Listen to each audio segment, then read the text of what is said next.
Jezusi u la këmbët nxënësve. Ishte para festës së Pashkve. Jezusi, duke ditur se erdhi koha të kalojë prej kësaj bote tek Ati, pasi i deshri të vetët ata që ishin në botë, i deshri deri në pikën e fundit.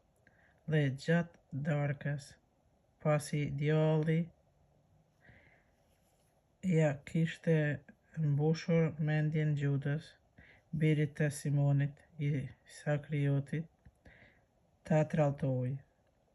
Jezusi, që e dinte se Ati i la gjithçka në dorë, se erdhi prej hyjit dhe se tek hyji po kthehente. U ngrit nga darka, hoqi petkun e sipërm, mori një peshqir dhe u ngjesh. Qiti ujin në legën dhe filloi t'ua laj këmbët nxënësve dhe t'ua fshij me peshqir, me të cilin ishte ngjeshur. Arriti kështu te Simoni Pietri. Ai i tha: "Zotëri, ti të më lash këmbët? Ç'po bë unë?" I u përgjegj Jezusi: "Ti tani nuk e kupton, do të kuptosh më vonë."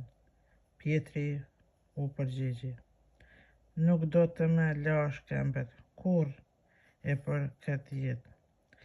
"Nëse nuk do të laj," i tha Jezusi, "nuk do të kesh pjesë me mua."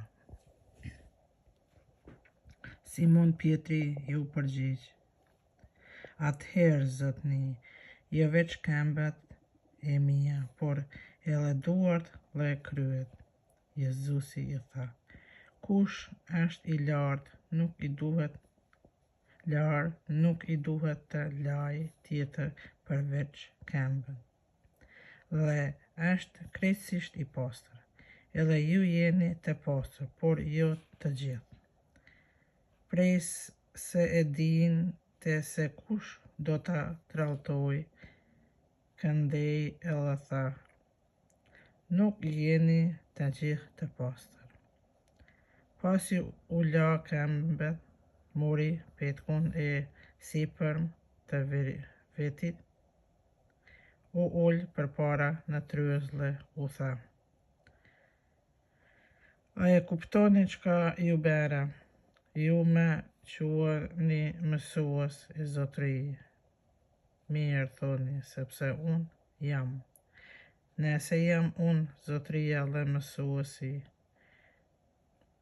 i juve, ju lava këmbët, duke që edhe ju t'i lani këmbët njëri tjetrit. Ju lash shembull, që sikurse ju bëra unë juve, të bëni edhe ju."